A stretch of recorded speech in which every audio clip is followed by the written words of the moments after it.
It's late Thursday night, January 15th, and it's time for The Talk. Too hot for Hollywood? Bradley Cooper answers the question, have his good looks hurt his career? Khloe Kardashian says now that she's 30, she prefers companionship to sex. Pop superstar Kelly Clarkson singing a new tune now that she's a new mom. She says she didn't like herself before, but she does now. Then, the talented actress and singer with the unforgettable voice, Emmy and Tony winner Kristen Chenoweth is here. Plus, from NCIS Los Angeles, the handsome Eric Christian Olsen is here with a sneak preview of my guest starring role on CBS's hit crime drama. And we have legendary singer-songwriter Linda Perry and her band, Holy Coyote, as our special house band. Let's start talking.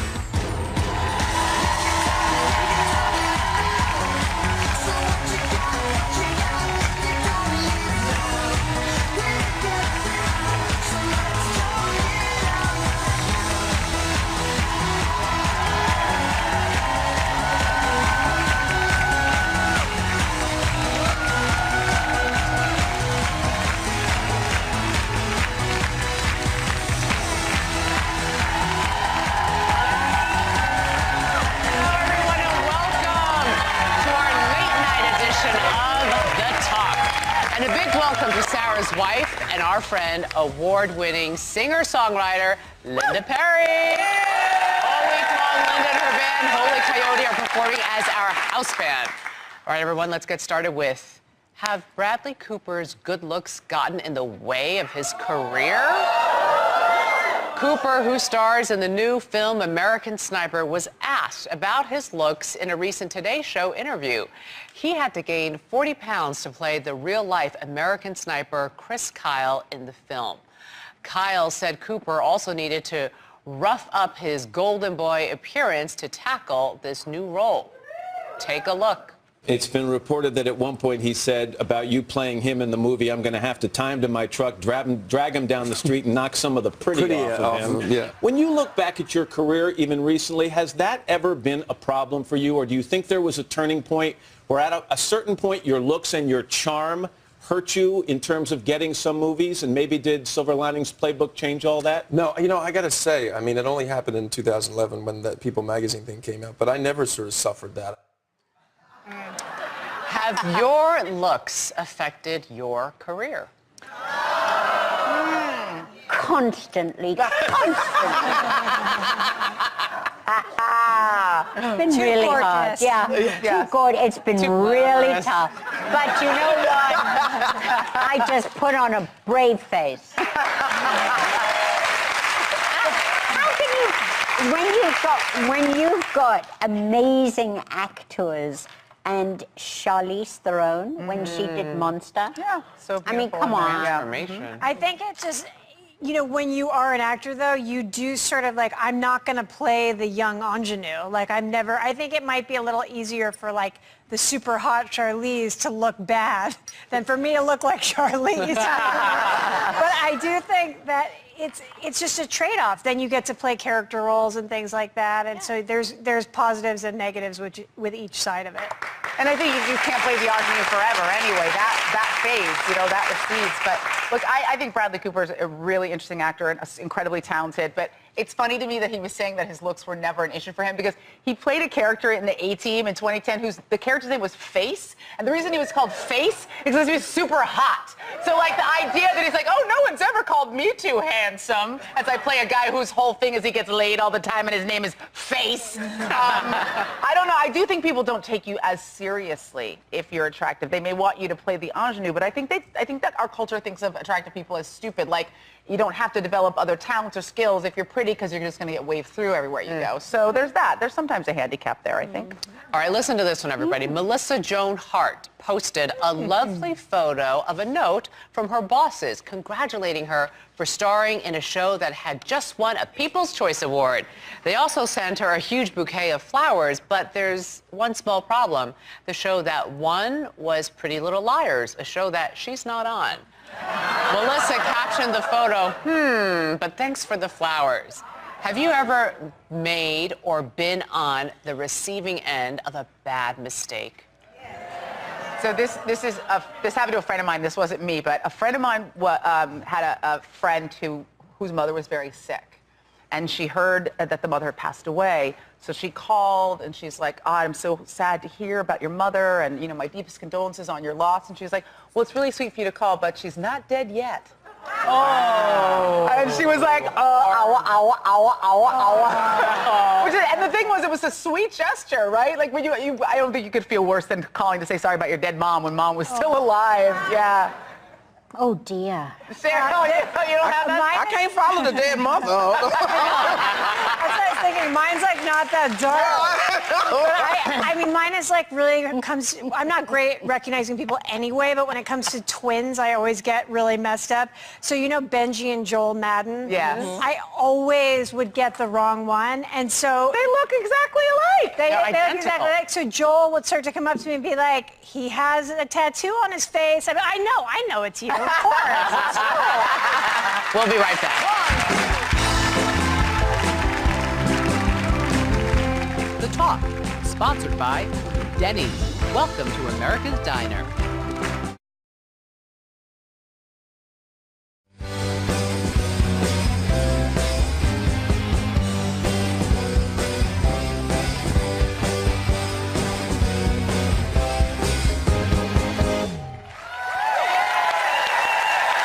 Khloe Kardashian recently opened up about how her romantic needs have changed now that she's turned 30. In a new interview, the reality show star says, quote, "By the time I hit that age, I thought I would have kids and still be married. I had a husband, so I think there's an adjustment period, which I don't want to rush. Dating is so weird. I don't crave sex. I crave companionship. I just want to cuddle." Which do you crave, companionship or sex?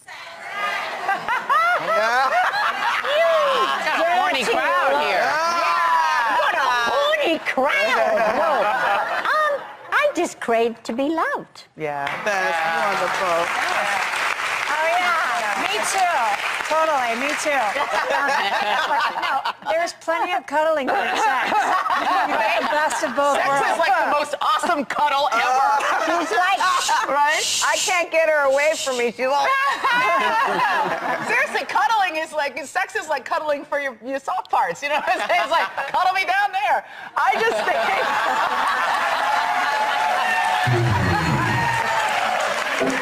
think that I love companionship. Obviously, sex is more enjoyable when it's with somebody that you love. But I do think that she feels that way because she's in her 30s. And I actually think that when she's in her 40s, she's going to feel differently because your hormones change in your 40s. And in her 40s, she's going to be like, "We ain't going to talk. You're just going to get it done and get out of my face, man. I can't talk anymore." That is coming for her.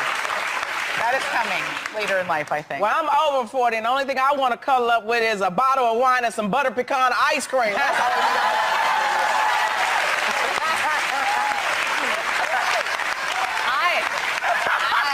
There she goes cuddling like again. Somebody's uncle over there with that drink. I crave both. I crave both with my husband. I wouldn't want one without the other from my husband.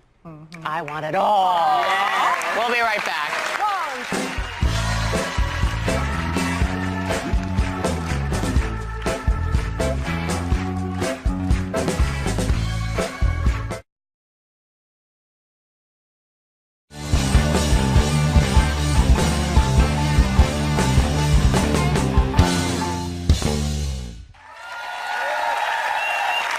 Clarkson's new baby has given her a new perspective on herself.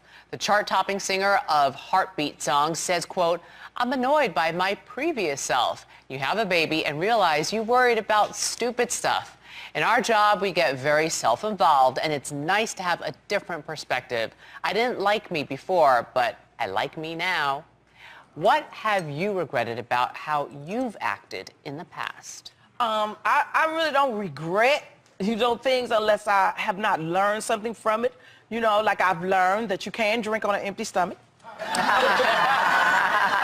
I've learned that you can't put a Jerry curl on top of a relaxer. Black people know what I just said.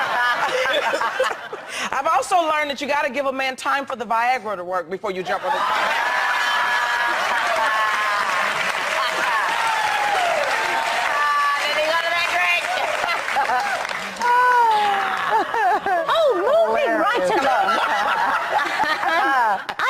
totally get what she's saying, because I think that major events in your life can totally change you. And I know that when I was first diagnosed with cancer and I'd gone through my treatment, I was a totally changed person, because before that, I was all engulfed in showbiz. I thought it was the biggest, best thing in the world. And then you realize that what you do is so insignificant when there are people out there that actually save lives for a living. And what you do is so unimportant in the big picture. And it changed my whole outlook on life. Yeah. I regret whenever I have an interaction with my kids where I don't think I was the best parent or handled the situation the best, because you make so many on-the-fly decisions. And then you're like, oh my God, I'm affecting them for life. You know, like you just feel like, which is the thing that's gonna like mess them up, send them to therapy, complaining about it. You know, but you try, but. I mean, you can never know. You just have to do your best. Yeah. You know what I mean? In the moment, I think try to be the best person you can. And you learn from it. That's right. You learn from your mistakes. Yeah. We'll be right back.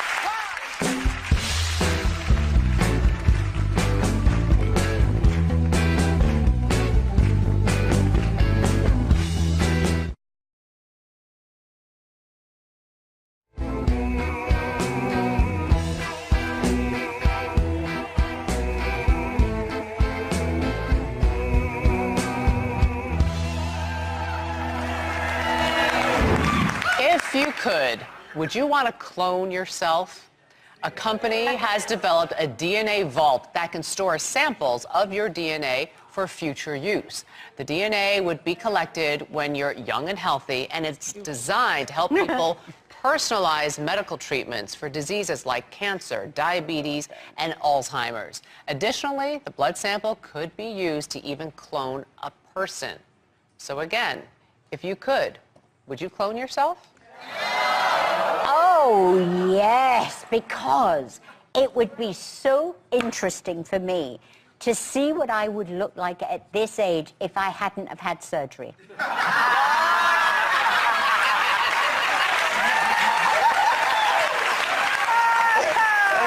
Interesting. Really? Who is that? Do I know you?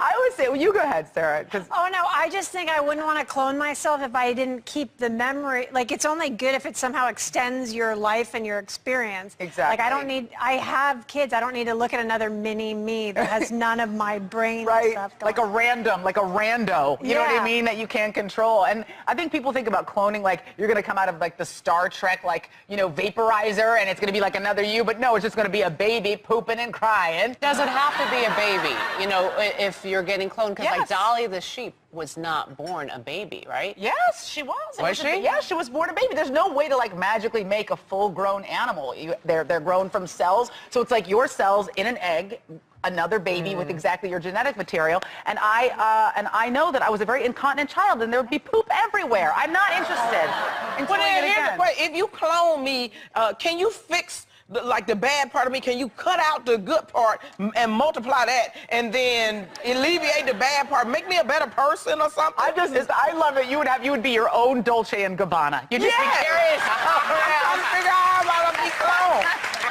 All right, now to a video that has gone viral. A black Labrador named Eclipse, determined to get to her favorite Seattle dog park, doesn't wait for her owner to take her there. She takes the bus by herself. Take a look. Eclipse hops on the bus, often sitting next to strangers who have all grown to love her, and she knows exactly when her stop comes up.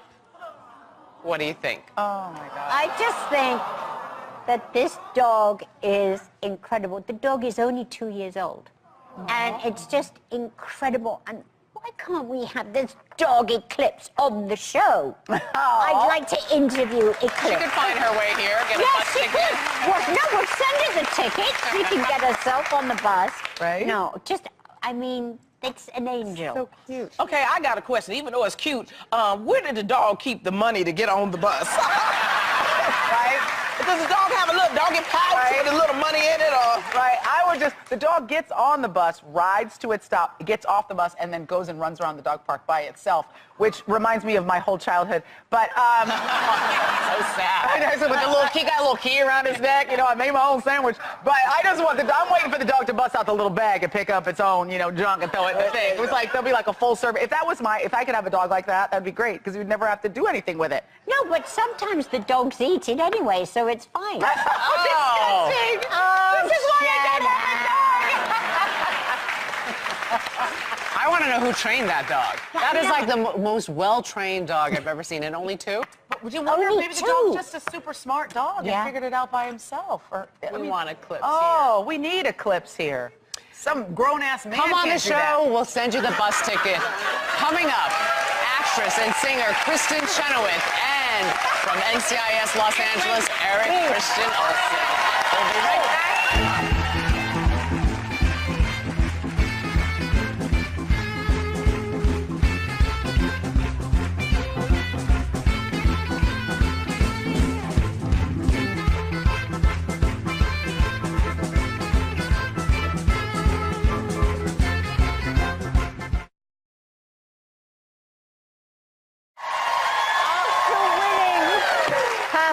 Tony Award for her performance as Sally Brown in You're a Good Man, Charlie Brown. Our first guest went on to win an Emmy for her work in Pushing Daisies. This spring, she's making her return to Broadway in the Roundabout Theatre's revival of On the 20th Century. Please welcome the fabulous Kristen Chenoweth.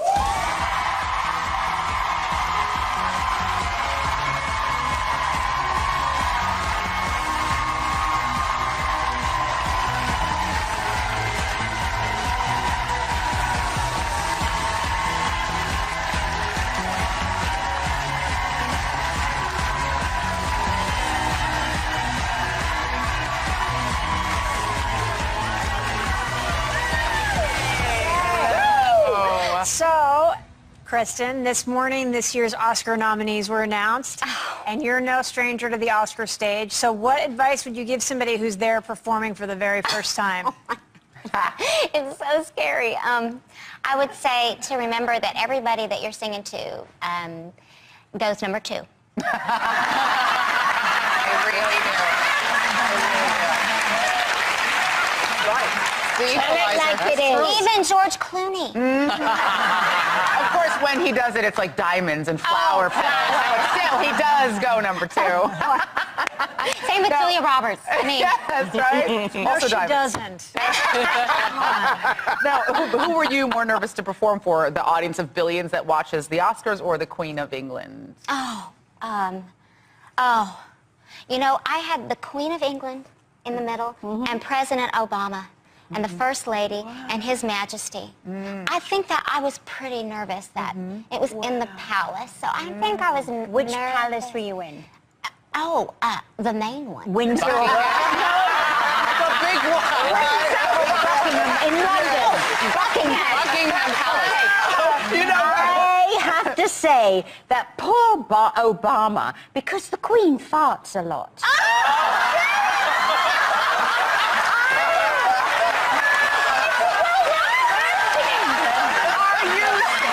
Making that up. That would not happen. No, she farts a lot. She can't help it. She's in her 80s. Well, also, by the way, if I was the Queen, I would do whatever I please without concern for others. Exactly, I'm the Queen. Feel my royal vapors. Exactly. Other than not remarking upon any queenly omissions, what are the rules for meeting at Buckingham Palace? I know you know, I'm sure you know, but, you know, when you meet her, you must be presented, and you must, if she goes like that, then you can take her hand and she'll curtsy and you curtsy, and only speak if you're spoken to. And you don't bare your shoulders, you wear, you know, you cover your shoulders. I actually enjoyed the pomp and circumstance of it. I enjoyed her. I found her to be delightful, and I couldn't believe that we were almost the same height. She's little bitty. She's little bitty. Did you steal anything? I wanted to. So I know. You can't help but. Oh, you're in there, and I had, okay, so I was there in this the hallways are as big as this whole studio, just the hall. And I'm there by myself, single lady, and I had checked my coat, and I walked up the stairs of the palace, and this man in a red coat came over, and he goes, excuse me, and I said, oh, I'd love some champagne, that'd be amazing. And he kind of looked at me and walked away and came back and said, here you go. And I said, oh, thank you so much. I'm so excited. I'm so nervous. And then he goes, I'm Admiral so-and-so. Oh, no! I was a waiter. They all have on the red coat. The people that work there and the people that run the country. Anyway. So, Kristen, when you're not hanging out with the Queen of England, you hang out with the Queen of the D-list, Kathy Griffin. Clap for her. Yes, Kathy. So What is a night on the town like with Kathy?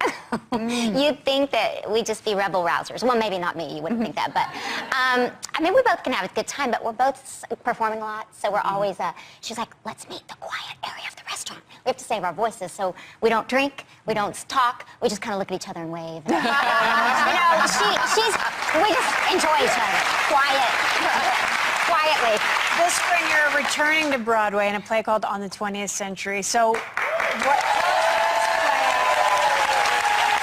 does this play mean to you? What is it about, and what does it mean? It's an operetta in tone, but a madcap comedy. And it was originated for Madeline Kahn by Comden and Green. And I worked with them before they passed, Betty and Adolph. And they said... Adolph? Yeah, Adolph Green. Oh. Yep, and Betty No relation. Yeah. Not at all, trust me. Trust me. And they said, funny, I'm in stripes, but anyway.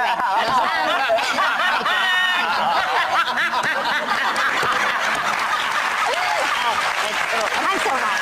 But they said to me, Kristen, there was her, and now you need to do this. And I remembered that all these years, bucket list roll. So it came upon me, and I am now doing it. That's so great. Excited. How exciting. Yeah. She's my favorite. She's my favorite. Now, in addition to returning to the Great White Way, you're going to be appearing in a new film that's coming out this month called The Boy Next Door alongside Jennifer Lopez. And tell us a little bit about the movie and the character that you play. I play Jennifer's boss and best friend. I'm a principal, and she has an indiscretion with a younger man. Naturally. Yes. Imitating life. Yes. And so, but, you know, she's... So, do you guys just look at her someday and just... A vision. A vision. And so talented and kind. The heart is huge. Well, I think you must keep along. So why don't we take a look at the clip? Oh, is this the clip? Okay. Why didn't you tell me? I thought that I could handle it. I thought that it was gonna just blow over. I don't know. I didn't think it was gonna turn into a stalker. Okay. Look, we can look at this picture and we know that he's a psychopath, but it's not the way the rest of the world's going to see it. And there's a video. What?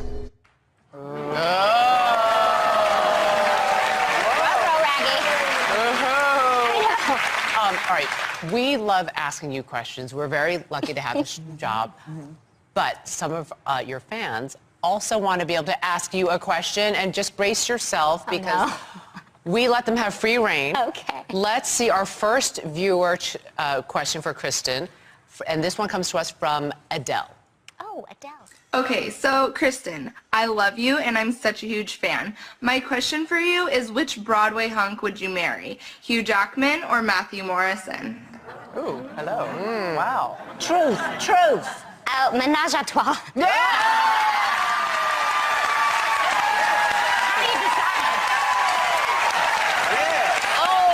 Okay, Kristen.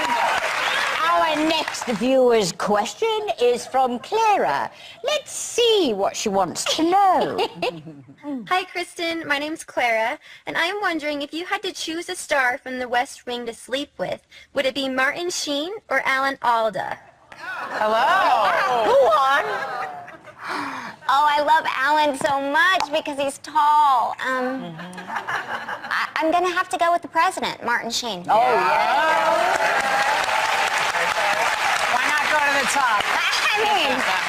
Okay, our last viewer question is from Harlan. Let's roll it. Hello, Kristen. My question is, if you had to live the rest of your life in a lesbian couple, which of your friends would you hook up with? Kathy Griffin or Kathy Najimy? Where are these people's minds? My cow is in the toilet. Come on. Exactly. Oh, Griff, I love her too. She's got a great body. Kathy Najimy's got a great body too and a great mind. Griff has a great mind. But she'll make you laugh.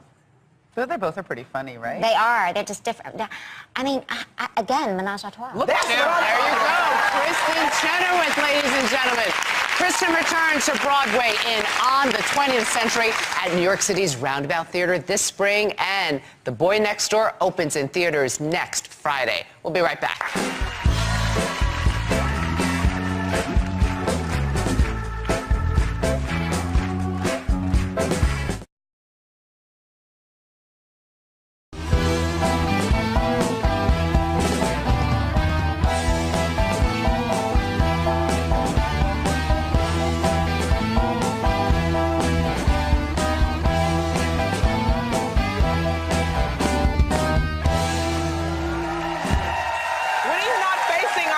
Terrorists are tracking down national security threats. Our next guest still finds time for witty banter with his partner, Kinsey, as Detective Marty Deeks on CBS's hit drama NCIS Los Angeles. Take a look. Now I know how Mr. Magoo felt. Who? Magoo? Seriously?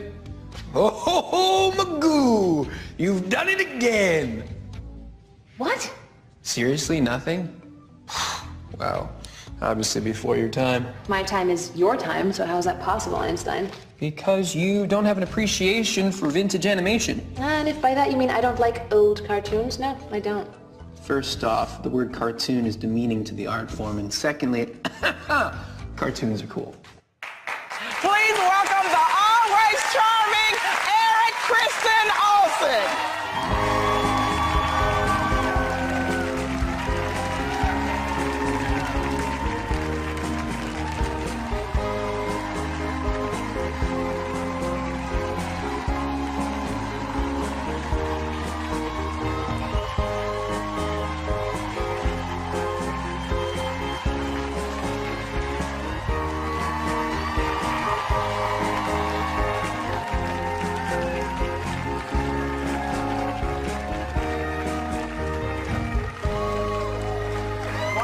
You and I are the only ones drinking water. Is that a Long Island iced tea? Oh, no.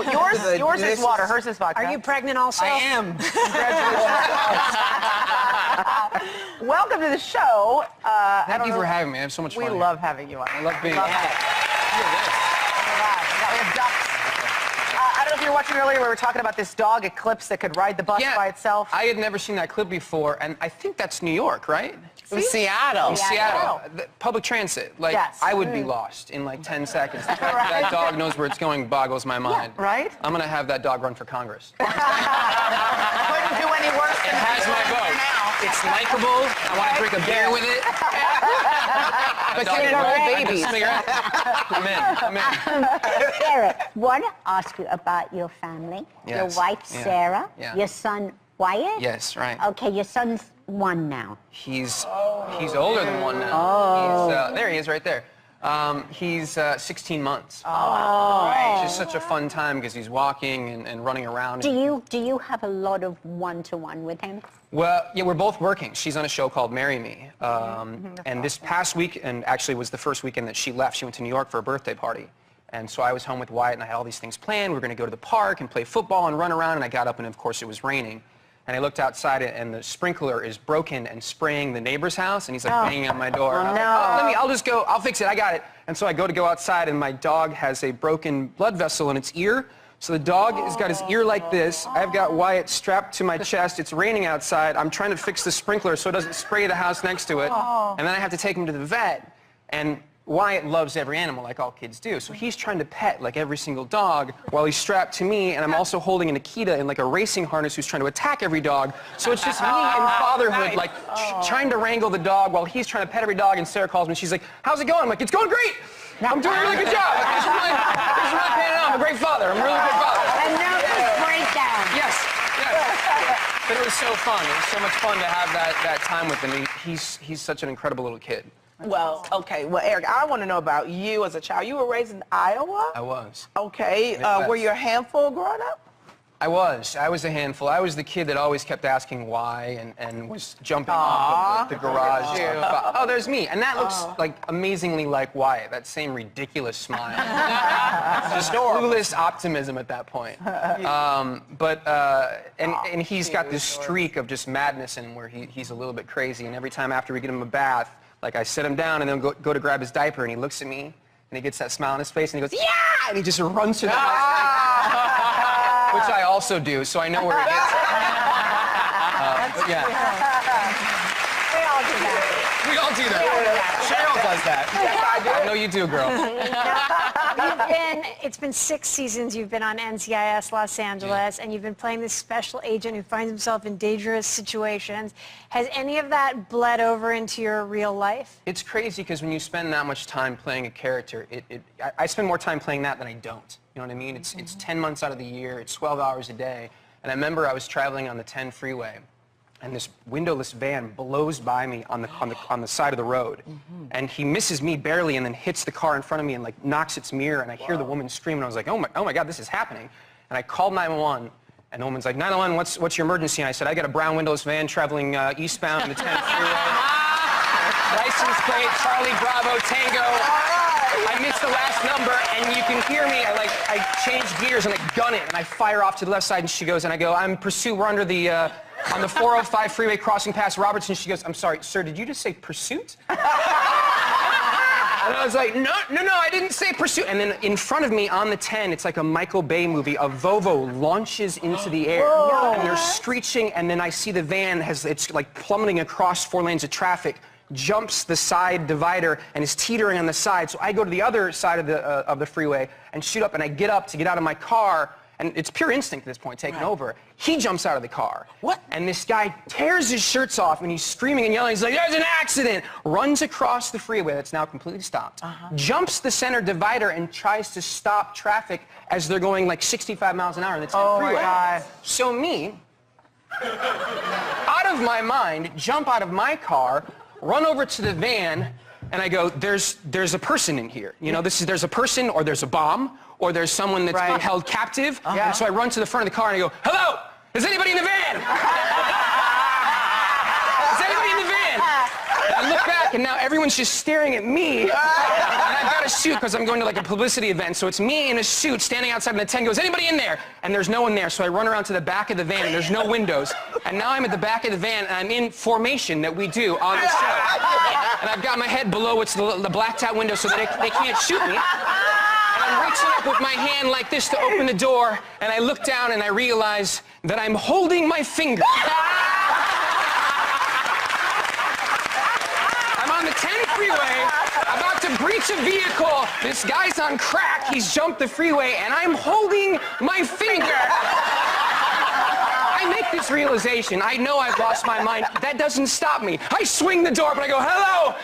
And it's empty, and thank God there was no one in there. But that's the moment when you realize you've lost your mind. You know what would have been equally exciting? There was another person in there with a finger gun pointed at him. Just like, "Stop, I'm you stop." Drop it. Like, if someone would have been in there, I'm sure I would have scooped him up and like ran to Offset, which doesn't exist. You're just a natural hero, Eric. Now, crazy. Speaking of natural heroes, you are not the only person who spent time in the NCIS LA set. Yes. Our very own Julie recently shot it. And from what I understand, you have brought us a clip. So do you want to? I brought a clip, and I'm so excited to show this. You did an amazing job. Yay! Thank you. It's a really difficult show because there's so much exposition and there's so much logistics dialogue, and they gave you a ton. I was like, yeah, a lot of dialogue. And you're playing an ambassador, and you naturally have this gravitas, and that we automatically respect you and love you, and you did a wonderful job, and I'm so glad that you did it. So in this clip, I think it's when you first meet the team. Yes. Is that right? Let's take a look. This is FBI Special Agent Reese. Ma'am. And LAPD Detective Deeks. Ambassador. And NCIS Special Agents Bly, Callan, and Hannah. Ma'am. Madam. You're the two who recovered all this evidence? Yes, ma'am. Yes, ma'am. Thank you. We'll find justice for them. They died so I could live. No one can ever repay such a debt.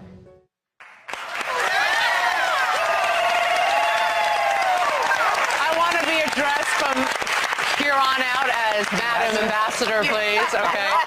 No, but thank you for everyone was so nice and helpful and giving me tips, and so you made me feel at ease. Come back anytime. Fans are so excited because finally, Deeks and Kenzie are taking their relationship to the next level. What can you tell us? Yeah, it's Get that finger ready.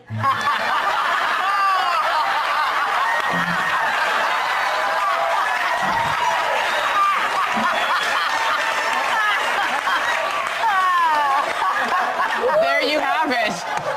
I don't even know if I have to respond after that. There is no response. That is season 6. You're right. Eric Kristen Olsen, everybody. You can see Eric and me on NCIS Los Angeles Monday night at 10 right here on CBS. Linda Perry and Holy Coyote perform one of Linda's hits, and we'll come right back.